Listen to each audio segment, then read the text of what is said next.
প্রিয় ছাত্রছাত্রীরা, সকলকে স্মার্ট ইজি ইংলিশের পক্ষ থেকে স্বাগত জানাচ্ছি আজকের এই নতুন ভিডিওটি। আজকে আমরা দশম শ্রেণীর খুবই একটা ইন্টারেস্টিং গল্প ফাদার সেলফ নিয়ে আলোচনা করব। তো ফাদার সেলফ গল্পটার নাম ফাদার সেলফ রাখা হলো কেন, এই গল্পটার মূল কাব্যগ্রন্থর নাম কি বা কোথা থেকে নেওয়া হয়েছে, এই গল্পটার প্রেক্ষাপটটা কি, লেখক সম্পর্কে, তার ব্যাকগ্রাউন্ড সম্পর্কে এবং বিভিন্ন বিষয় সম্পর্কে পুঙ্খানুপুঙ্খভাবে আমরা জানব এবং লাইন বাই লাইন মিনিং করে করে অ্যানালাইসিস করে করে প্রত্যেকটা বিষয়বস্তু ভিন্ন ভিন্ন করে আলাদা আলাদা করে তার সম্পূর্ণ বিষয়বস্তু সম্পর্কে আমরা ধারণা অর্জন করব। তার আগে এই লেসনটা শুরু করার আগে তোমাদের কাছে ছোট্ট একটা রিকোয়েস্ট, এখনও পর্যন্ত যারা চ্যানেলটা সাবস্ক্রাইব করোনি তারা প্লিজ চ্যানেলটাকে সাবস্ক্রাইব করে পাশে থাকা বেল আইকনটা ওয়াল নোটিফিকেশন অন করে দাও পরবর্তী আপডেটসগুলো সবার আগে পাওয়ার জন্য। তো চলো কথা না বাড়িয়ে আজকের আমরা মূল বিষয়বস্তুতে চলে যাই। দেখো, এই যে ফাদার হেল্পস, অ্যাকচুয়ালি তোমাদের ক্লাস 10-এর যে টোটাল 8টা লেসন আছে, এই 8টা লেসনের মধ্যে 4টা গল্প এবং 4টা কবিতা দেওয়া রয়েছে। তো তার মধ্যে আজকে ফার্স্ট লেসনের প্রথম যে গল্পটা সেটা হচ্ছে ফাদার সেলফ। তো ফাদার্স হেল্প এই গল্পের মধ্যে দেখো, আমরা জানি ফাদার মানে বাবা, এবং মাথার উপরে একটা কি লাগানো আছে, একটা কমা আছে। কমা বলতে এই কমাটার নাম হচ্ছে অ্যাপোস্ট্রফি। এই অ্যাপোস্ট্রফি, এই যে এটার মানে অ্যাপোস্ট্রফি, তার পাশে এস লাগানো আছে, এর মানে র কিংবা এর হয়, কখনো কখনো র হয়, আবার কখনো কখনো এর হয়। তাহলে ফাদার মানে বাবা আর হেল্প মানে সাহায্য। তো যেহেতু অ্যাপোস্ট্রফি এস লাগানো আছে, তার মানে ফাদার্স মানে কি হবে, বাবার, মানে তুমি বাবার সঙ্গে র লাগিয়ে দাও, বাবার, আর হেল্প মানে সাহায্য। তাহলে ফাদার্স হেল্প মানে কি হলো, বাবার সাহায্য। তো এই যে গল্পটা যিনি লিখেছেন তার নাম হচ্ছে আর.কে. নারায়ণ। তাহলে আর.কে. নারায়ণ কত সালে জন্মগ্রহণ করেছেন? 1906 সালে জন্মগ্রহণ করেছেন। মারা গেছেন কবে? 2001 সালে তিনি মারা গেছেন। তো আরও একটা কথা বলার আছে যে আর.কে. নারায়ণ এর পুরো নামটা কি? আর.কে. নারায়ণের পুরো নাম হচ্ছে রাসিপুরাম কৃষ্ণস্বামী আয়ার নারায়ণ স্বামী। এই পুরো নাম, এটা তার শর্টকাট নাম ডাকা হয় আর.কে. নারায়ণ বলে, ঠিক আছে? তো তিনি 1906 সালে জন্মগ্রহণ করেছেন এবং 2001 সালে তিনি মারা গেছেন। তো এই যে গল্পটা, এই গল্পটার প্রেক্ষাপট জানার আগে আমি একটুখানি জেনে নিই যে ভারতীয় লেখকদের মধ্যে যতগুলো মানে লেখক ছিলেন তার মধ্যে আর.কে. নারায়ণ ছিলেন একজন উল্লেখযোগ্য রাইটার। তিনি একজন ভারতীয় রাইটার ছিলেন। তিনি প্রত্যেকটা গল্পকে মজার ছলে খুব সুন্দরভাবে লিখতে পারতেন। তাকে আমরা রোমান্টিক রাইটারও বলে থাকি। তো যাই হোক, এবার দেখার বিষয়টা হচ্ছে যে এই যে গল্পটা ফাদার্স হেল্প, এই গল্পটার মূল কাব্যগ্রন্থের নাম কি, মানে গল্পটা কোথা থেকে নেওয়া হয়েছে? এই গল্পটা নেওয়া হয়েছে মালগুড়ি ডেজ নামক একটা গল্প থেকে। অর্থাৎ মালগুড়ি ডেজ নামক বলতে কি বুঝি আমরা? দক্ষিণ ভারতের, এখানে দেখো মালগুড়ি বলে একটা পয়েন্ট আউট করে রেখেছি তোমাদের দেখানোর জন্য, যে দক্ষিণ ভারতের একটা কাল্পনিক একটা শহর, একটা জায়গা, একটা এলাকা রয়েছে, যে এলাকাটার নাম হচ্ছে মালগুড়ি। তো সেই শহরকে কেন্দ্র করেই ওই গল্পটা, অর্থাৎ সেই শহরকে কেন্দ্র করে এবং সেই শহরের যে সাধারণ মানুষ, সেই সাধারণ মানুষের জীবনযাত্রা সম্পর্কে আলোচনা করেই এই মালগুড়ি ডেজ নামক গল্পটা লেখা হয়েছে। আর সেই মালগুড়ি ডেজ নামক গল্পটা থেকেই এই ফাদার সেলফ ছোট্ট একটা গল্প এডিটেড করা হয়েছে, নেওয়া হয়েছে। তাহলে ফাদার সেলফ গল্পটা কোন গল্প থেকে নেওয়া হয়েছে? সেটা হচ্ছে মালগুড়ি ডেজ থেকে নেওয়া হয়েছে। তো এই যে রাইটার আর.কে. নারায়ণ, অর্থাৎ রাসিপুরাম কৃষ্ণস্বামী আয়ার নারায়ণ স্বামী, তো তিনি যতগুলো তার জীবনে গল্প, কবিতা বা যতগুলো তিনি কাজ করেছেন বা লিখেছেন, তার মধ্যে উল্লেখযোগ্য দুটোর নাম এখানে দেখো লিখে দেওয়া আছে, ফেমাস ওয়ার্ক বলে। একটা হচ্ছে Malgudi days and the guide. তো মালগুড়ি ডেজ এবং গাইডটা তার বিখ্যাত লেখালেখি, এই লেখাগুলোর মধ্যে, সমস্তগুলোর মধ্যে। এবং দেখো, তিনি পুরস্কারও পেয়েছিলেন, অ্যাওয়ার্ডেড দ্য সাহিত্য academy award in 1958 for the guide. অর্থাৎ এই আর.কে. নারায়ণ তিনি একটা পুরস্কার পেয়েছিলেন, পুরস্কারটার নাম হচ্ছে সাহিত্য একাডেমি অ্যাওয়ার্ড। সেটা কত সালে পেয়েছিল? 1958 সালে পেয়েছিল। যদি বলা হয় কেন তাকে এটা অ্যাওয়ার্ডটা দেওয়া হয়েছিল, তো তার উল্লেখযোগ্য যে লেখা দ্য গাইড, এই গাইড নামক গল্পটা লেখার জন্য তাকে এই পুরস্কারটা, অর্থাৎ সাহিত্য একাডেমি অ্যাওয়ার্ডটা দেওয়া হয়েছিল, বুঝলে? তাহলে এই হচ্ছে গল্পের সামান্য মানে অংশ এবং লেখক সম্পর্কে সামান্য এইটুকুটা জানলেই যথেষ্ট, এর থেকে বেশি জানার আর দরকার নেই। তবে একটু তোমাদেরকে আমি জাস্ট একটু থিংস দিই, মানে এই বিষয়বস্তুটার গল্পটা আমি বলি তোমাদেরকে। এই গল্পের মধ্যে যে মেন চরিত্র, অর্থাৎ মেন চরিত্র হচ্ছে স্বামীনাথন, তার ডাক নাম শর্ট নাম হচ্ছে স্বামী, এবং তার একটা এটা হচ্ছে মেন ক্যারেক্টার। এবং আরেকজন ক্যারেক্টারের কথা বলতে পারি যে টিচার, যার নাম হচ্ছে স্যামুয়েল। তো এই গল্পের মধ্যে যে স্বামীনাথন বলে যে ছেলেটা আছে, সেই স্বামীনাথন বলে ছেলেটা অর্থাৎ শর্ট নাম হচ্ছে স্বামী, সে এই গল্পের মধ্যে কি করা হয়েছে, এই গল্পের মধ্যে একজন যে প্রধান চরিত্র স্বামী, তিনি একজন মানে স্কুল যেতে নারাজ, অর্থাৎ তিনি স্কুলকে অর্থাৎ ক্লাসকে খুব অবজ্ঞা করে।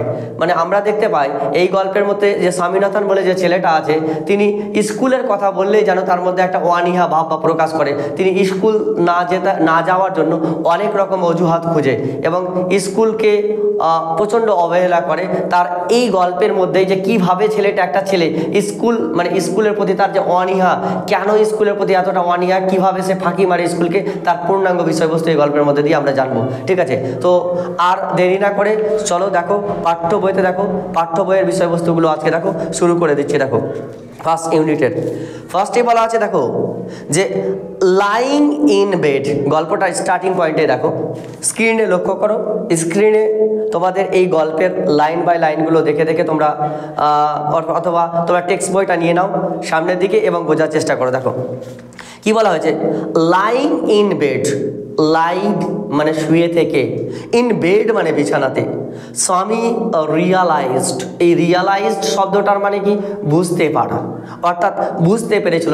রিয়ালাইজ শব্দটাকে পাস্ট ফর্ম করা রয়েছে, প্রেজেন্ট ফর্ম হচ্ছে রিয়ালাইজ মানে বুঝতে পারা, তার মানে কি রিয়ালাইজড মানে বুঝতে পেরেছিল। তো লাইং ইন বেড, বিছানায় শুয়ে থেকে, স্বামী রিয়ালাইজড মানে স্বামী বুঝতে পেরেছিল, উইথ আ সাডার, SHUDDER, সাডার। সাডার মানে কি গো, হঠাৎ করে ঘুম থেকে চমকে ওঠা। দেখো বাবা, যখন আমরা কোনো একটা বিষয়কে নিয়ে ধরো খুব গভীরভাবে আমরা চিন্তা করি, ধরো বাচ্চা একটা ছেলেকে বা আমাদের মতো মানুষ বা যে কেউ একজন ব্যক্তি, ধরো কোনো একটা বিষয়কে নিয়ে তুমি সবসময় ভাবছো, তাহলে কি করবে, যেন সবসময় তোমার মাথার মধ্যে কথাটা যেন ঘুরঘুর করছে এবং দেখবে যে ঘুমাবে তো হট করে যেন চমকে ঘুম থেকে উঠে যাবে, আবার যেন সেই কথাটা তোমাকে তাড়া করছে, মানে প্রত্যেকটা মুহূর্তে তাড়া করবে তোমাকে, এমনকি ঘুম পর্যন্ত হারাম করে দিতে পারে। তাহলে সাডার মানে হচ্ছে হঠাৎ করে চমকে উঠে যাওয়া, কি থেকে, ঘুম থেকে। তাহলে কি বলছে যে বিছানায় শুয়ে থেকে থেকে হঠাৎ করে যখন ঘুম থেকে চমকে উঠে গেল, তখন তিনি বুঝতে পেরেছিলেন কি, that it was Monday morning. It মানে এটা, ওয়াজ মানে ছিল, দ্য মানডে মানে সোমবার, মর্নিং মানে সকাল। তিনি ঘুম থেকে উঠেই বুঝলেন যে আজকে তো সোমবার সকাল। আর কেনই বা তিনি ঘুম থেকে চমকে উঠে এরকম মনোভাব করছিল বলো তো? কারণ তোমরা আগে শুনেছো, একটু আগে শুনলে যে স্বামী বলে যে ছেলেটার কথা বলা আছে গল্পের মধ্যে, সেই ছেলেটা খুব ফাঁকিবাজ, ধূর্তবাজ। সেই স্কুলে সবসময় কিভাবে না যেতে হয়, কিভাবে ক্লাস করবে না, তার বুদ্ধি আঁটে। তাই যেহেতু সোমবার হয়ে গেছে, মানে তাকে আজকে স্কুলে যেতে হবে, তাই স্কুলটা কি করে না যাওয়া যায় সেই পরিকল্পনা করতে শুরু করে দিয়েছে। তার জন্য বলছে ঘুম থেকে চমকে উঠে সে বুঝতে পেরেছিল যে আজকে হচ্ছে সোমবার সকাল। It looked as though only a moment ago, it look, এই তো মনে হলো, এই তো দেখলাম, as though যদিও, only a moment ago এক মুহূর্ত আগে, it was Friday, এটা তো শুক্রবার ছিল। বলছে এই তো দেখলাম আমি, এই তো শুক্রবার গেল, হ্যাঁ, অলরেডি মানডে ওয়াজ হিয়ার, ও সোমবার তো হয়ে গেছে, তাই না, সোমবার তো হয়ে গেছে। He hoped he didn't have to go to school, সে মনে মনে চিন্তা আঁটলো বা বুদ্ধি আঁটলো যে সে আজকে স্কুলে যাবে না। তো যেমন কতটা ধূর্ত ভাই, দেখো সে ঘুম থেকে উঠে এখনো পর্যন্ত না চা খেয়েছে না কিছু করেছে, ঘুম থেকে উঠে সে চিন্তা ভাবনা করছে আজকে স্কুলে যাব না, যা হয় হবে দেখা যাবে। সে বিছানা শুয়ে থেকে চিন্তা ভাবনা করছে যে সে মনে মনে ভাবলো কি আজকে স্কুলে যাবে না সে। অ্যাট 9 o'clock, টাইমগুলো ভালো করে খেয়াল করবে। অ্যাট 9 o'clock স্বামীনাথন ওয়েল্ট মানে কি বাবা, চিৎকার করে ওঠা, চেঁচিয়ে ওঠা। তাহলে যখন ঘড়িতে 9টা বাজছে, ঠিক সেই সময় স্বামীনাথন ছেলেটা চিৎকার করে উঠে বলল, কি বলছে জানো, I have a headache sir. বলছে আই হ্যাভ আ হেডেক, বলছে আমার মাথা ধরেছে। হেডেক মানে কি, হেডেক মানে হচ্ছে মাথা ব্যথা বা মাথা যন্ত্রণা। দেখো বাবু বানানটা এখানে একটু খেয়াল করবে, হেডেক বানানটা একটু আনকমন, একটু মনে রাখবে, HEADACHE, হেডেক, একটু বানানটা একটু আনকমন, মাথায় রাখবে বানানগুলো, ঠিক আছে? তাহলে চিৎকার করে কটার সময় উঠলো? 9টার সময়। 9টার সময় চিৎকার করে উঠে কি বলছে? যে আমার মাথা ধরেছে, আমার মাথা যন্ত্রণা করছে। এবার তোমরা স্বাভাবিকভাবে জানো মায়েরা কিন্তু একটু নরম মনের হয়, বাবারা কেন যাবি না, স্কুল যাবি না কেন, একটু কঠোর মনের হয়। কিন্তু মায়েরা ঠিক আছে বাবা, ঠিক আছে, মাথা ব্যথা হচ্ছে তো, ঠিক আছে আজকে থেকে যাও। তো তার জন্য পরের লাইনটা দেখো, বুঝতে পারবে। মাদার জেনারিয়াসলি সাজেস্টেড, মা সরলভাবে স্বাভাবিকভাবে প্রস্তাব দিল, সাজেস্টেড করলো, তাকে বলল দ্যাট যে স্বামী মাইট স্টে অ্যাট হোম, স্বামী ছেলেটা অর্থাৎ স্বামীনাথন তুমি যদি আজকে থাকতে চাও বাড়িতে তাহলে থাকতে পারো। অ্যাট 9:30 অর্থাৎ 9টা যখন 30 বাজে ঘড়িতে, when he ought to have been in the school prayer hall, school prayer hall মানে স্কুলের প্রার্থনা কক্ষে, অর্থাৎ ঘড়িতে যখন 9:30 বাজে তখন তার থাকার কথা কোথায় ছিল? Ought to have been in the school prayer hall, অর্থাৎ স্কুলের প্রার্থনা কক্ষে থাকা উচিত ছিল। কিন্তু স্বামী was lying on the bench in mother's room, কিন্তু স্বামী ছেলেটা কোথায় আছে? তার মায়ের ঘরে বেঞ্চের ওপরে শুয়ে রয়েছে। কেমন? তারপরে দেখো এবার শুয়ে শুয়ে ভাবছে, মনে মনে ভাবছে যে যাক বাঁচা গেল বাবা, বাঁচা গেল। কিন্তু ঠিক সেই সময় দেখো তার বাবা চলে এসেছে। তার বাবা এসে বলছে ফাদার আস্কড হিম, তার বাবা তাকে এসে জিজ্ঞেস করলো have you no school today, কি ব্যাপার তুমি আজকে স্কুলে যাওনি কেন, শুয়ে আছো কেন? তখন আস্তে আস্তে সুরে বলছে, ওর বাবাকে দেখে একটু ভয় পায়, বুঝলে, আস্তে আস্তে বলছে হেডেক, মাথা ধরেছে, মাথা ব্যথা করছে। স্বামী রিপ্লাইড মানে জবাব দিয়েছিল, উত্তর দিয়েছিল। তো স্বামী ছেলেটা উত্তরে কি বলেছিল? যে বাবা একটু না মাথা ধরেছে, মানে একটু ভয় ভাব নিয়ে কথা বলছে, বুঝতে পারছো তো? বাবাকে দেখে যতই হোক একটু, বাবারা কড়া মেজাজ, কেন যাবি না স্কুলে যাবি না কেন, এটা কড়া মেজাজের মানুষ, তাই একটু ভয় করে ভাব করে তিনি একটু ইতস্তত বোধ করে বলছে যে বাবা মাথা ব্যথা করছে, মাথা যন্ত্রণা করছে। তারপরে বলছে যে ননসেন্স। আচ্ছা দেখো, ননসেন্স ভাষাটা শুনলে যেন মানে আমরা বিকল্প কিছু ভাবতে শুরু করি না। নন মানে নেই, সেন্স মানে জ্ঞান। যে মানুষকে আমরা বলি না এই বুদ্ধু, তোর জ্ঞান নেই, জ্ঞানহীন, নির্বোধ, ওটাকে বলা ননসেন্স। ননসেন্স, নির্বোধ কোথাকার, বুদ্ধু কোথাকার, ড্রেস আপ অ্যান্ড গো, যাও এক্ষুনি ড্রেস পরো এবং যাও স্কুলে যাও। তবে আবার বলছে ছেলেটা যে একটু চান্স লাগিয়ে দেখি যদি কাজে লেগে যায়। তো বলছে যে হেডেক, মাথা যন্ত্রণা করছে। তখন তার বাবা জবাবে কি বলছে দেখো, loaf about less on Sundays, বলছে রবিবারে একটু কম ঘোরাঘুরি করো, and you will be without a headache on Monday, তাহলে তোমার কি হবে? সোমবারে মাথা ধরবে না, মাথা যন্ত্রণা করবে না। আর যেই রবিবার ছুটি পেয়ে যাচ্ছ, কোনো দিকে দেখাশোনা নেই, সঙ্গে সঙ্গে এই চলো এই দিক সেদিক, একদম ঘোরাঘুরি, সারাদিন খাওয়ার টাওয়ার নাম থাকে না, এই থাকে না, ওই থাকে না, সারাদিন খেলাধুলা করা, এই করতে করতে করতে করতে টায়ার্ডনেস হয়ে যাচ্ছে। তো এইরকমভাবে যদি ঘোরাঘুরি করো তাহলে তো অবশ্যই মাথা যন্ত্রণা করবে। তাহলে তুমি কি করো, একটু রবিবারে সানডে একটু কম ঘোরাঘুরি করো, তাহলে তুমি দেখবে যে সোমবারের দিন তোমার কি হবে? মাথা ব্যথা করবে না, মাথা যন্ত্রণা করবে না। কিন্তু দেখো স্বামী জানতো, নিউ শব্দটা কি থেকে এসছে? নো থেকে এসছে, নো নিউ নোন, তাহলে এটা পাস্ট ফর্ম করা আছে। স্বামী নিউ মানে স্বামী জানতো। How strict his father could be, তার বাবা যে কতটা কঠোর হতে পারে, কঠিন হতে পারে, এটা কিন্তু ভালো করেই জানতো। কে জানতো এটা? স্বামী ছেলেটা জানতো। So he change his tactics, so মানে তাই, হি মানে সে, চেঞ্জড মানে পরিবর্তন করেছিল, হিজ ট্যাকটিক্স তার পরিকল্পনাটা, তার যে মতামতটা, অর্থাৎ তিনি যে মনে মনে ভাব বা চিন্তা ভাবনা করে রেখেছিলেন যে আমি আজকে স্কুলে যাব না, এই মতামতটা তিনি একটু কি করলেন? চেঞ্জ করলেন। যে না, আমি যদি আজকে স্কুলে না যাই আমার বাবা কিন্তু প্রচণ্ড খেপে গেছে, তাহলে আজকে আমার তো একদম উত্তম মধ্যম চলবে, তাই না? সেই জন্য সে মনে মনে কিন্তু বুদ্ধি আনলো যে না ঠিক আছে, যাক একটু মেনে নিতে হবে, আমাকে যেতে হবে, তাহলে স্কুলে যেতেই হবে মনে হচ্ছে। সে মনে মনে কিন্তু মনস্থির করলো এটা। তবু একবার চান্স লাগিয়ে রেখে যে বলে রেখে দেখি যদি কাজ হয়ে যায়, যদি তারপরে মন থেকে কিন্তু স্থির হয়ে গেছে যে না আমাকে স্কুল যেতে হবে আজকে। কিন্তু পরবর্তী বা পরক্ষণে তিনি আবার তার বাবাকে বলছে, কি বলছে জানো? বলছে I can't go so late to the class, যে বাবা আমি তো এত দেরিতে ক্লাসে যেতে পারবো না, তাই না? তারপরে পেজে দেখো এবার কি বলা হয়েছে, ইউ উইল হ্যাভ টু বলছে তোমাকে যেতেই হবে। Have to, has to, had to যখন কোনো সাবজেক্টের পাশে বসে তার মানে তোমাকে এটা বাধ্যতামূলক করে, ঠিক আছে। এখানে দেখো হ্যাভ টু শব্দ ইউজ করা আছে, তাহলে হ্যাভ টু মানে করতেই হবে তোমাকে ওই কাজটা, সেই জন্য বাধ্যতামূলক বাক্যের জন্য এখানে হ্যাভ টু, হ্যাভের পাশে টু লাগানো রয়েছে। বলছে ইউ হ্যাভ টু, বলছে ইউ হ্যাভ টু তোমাকে এটা করতেই হবে, যেতেই হবে স্কুলে তোমাকে। It is your own fault, এটা তো তোমার নিজের ভুল, তুমি তো নিজেই ভুল করেছো এটা। তারপরে বলছে আবার ছেলেটা বলছে স্বামীনাথন, বা আমরা শর্ট নামটাই বলবো স্বামী, what will the teacher think, আচ্ছা বাবা কি ভাববে মাস্টারমশাই, if I go so late, so মানে এতটাই, আর লেট মানে দেরিতে। বলছে বাবা যে এত দেরিতে যদি আমি স্কুলে যাই তাহলে আমার মাস্টারমশাই কি ভাববেন, কি মনে মনে বলবেন আমি যে আমি ফাঁকিবাজ, ধূর্তবাজ। তার বাবা বলছে মনে মনে ভাবছে তুই তো ধূর্তবাজ, এটা আমি ভালো করে জানি, হ্যাঁ মহাপণ্ডিত হওয়ার চেষ্টা করছিস।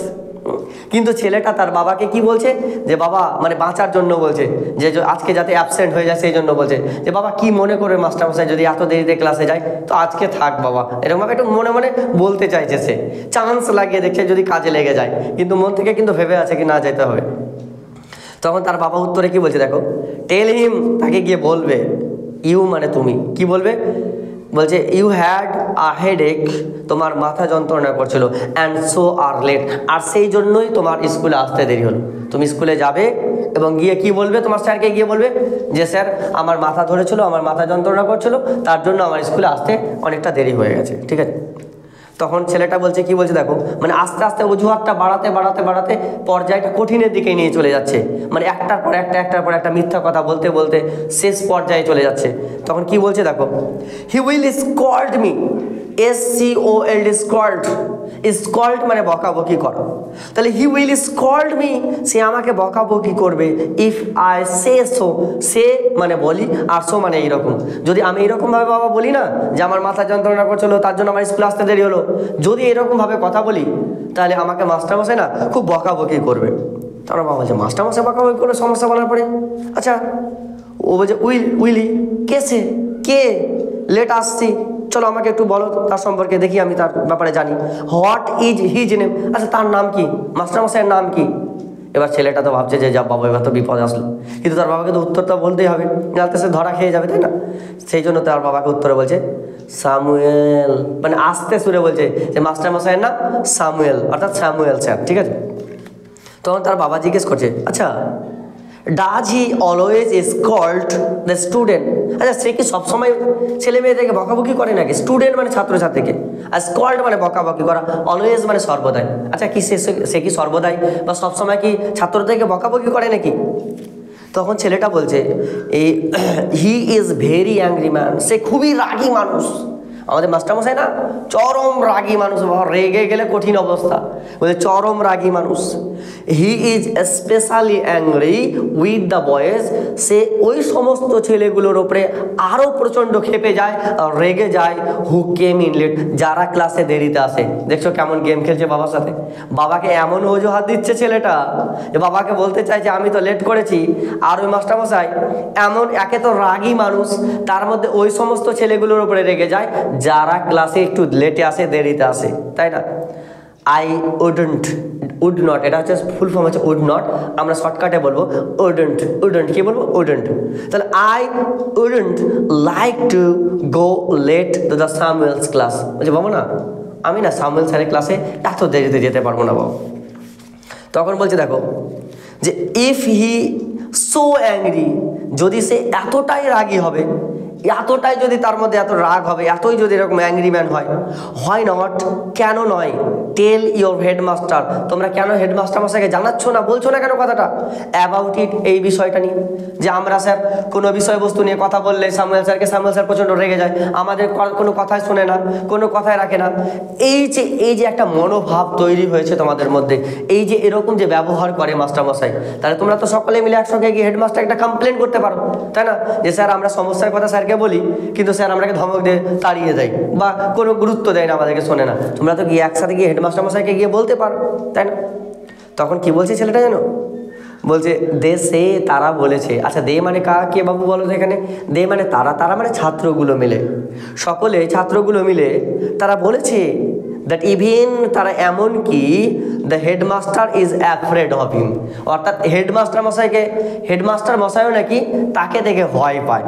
তো বলছে যে আমরা বলেছি, না বলা নয় বাবা, তুমি যেটা বলছো এটা আমরা অ্যাপ্লাই করে দিয়েছি অলরেডি, আমরা গিয়েছিলাম কয়েকজন মিলে হেডমাস্টার মশাইকে। তো যেমন হেডমাস্টার মশাইকে বলতে গেছি স্যামুয়েল স্যার সম্পর্কে, যে স্যার এই স্যামুয়েল স্যার এই ব্যাপার, হেডমাস্টার মশাই না না না আমাকে বলিও না, আমাকে বলিও না, আমি তো নিজেই ভয় পাই ওকে দেখে, এইরকম ভাবে নাকি বলেছে হেডমাস্টার মশাই। এটা কি বাস্তবে সত্য? নো, অ্যাকর্ডিং টু স্বামী, অর্থাৎ স্বামী ছেলেটা তার নিজেকে বাঁচানোর জন্য তার নিজস্ব মতামত এইরকমভাবে পেশ করেছে, তার বাবাকে বলছে, মানে তার বাবাকে এমনভাবে কথাগুলো বলছে যাতে সেই দিনটা সে এড়িয়ে যেতে পারে। তাই তার বাবাকে তিনি কি বলছেন, যে স্যামুয়েল স্যারের ক্লাসে একে তো যাওয়া যাবে না, তার মধ্যে সবাই দেখে স্কুলে ভয় পায়, এমনকি হেডমাস্টার মশাইও তাকে দেখে ভয় পায়। এই ছিল তোমাদের ফার্স্ট ইউনিটের ছোট্ট একটা অংশ। এই অংশটা যদি সত্যি ভালো লেগে থাকে তোমাদেরকে, তাহলে লাইক করো, কমেন্ট করো এবং বন্ধুদের মাঝখানে শেয়ার করো, এবং পরবর্তী ভিডিওগুলো পাওয়ার জন্য অবশ্যই চ্যানেলটাকে সাবস্ক্রাইব করে দাও। আর যে ফার্স্ট ইউনিটের যে কোশ্চেন আনসারগুলো আছে সেগুলো একদিন তোমাদেরকে আর একটা ভিডিওর মাধ্যমে করে দেবো, নাহলে ভিডিওটা অনেকটা লেন্দি হবে। Thank you so much, thank you for watching, thank you.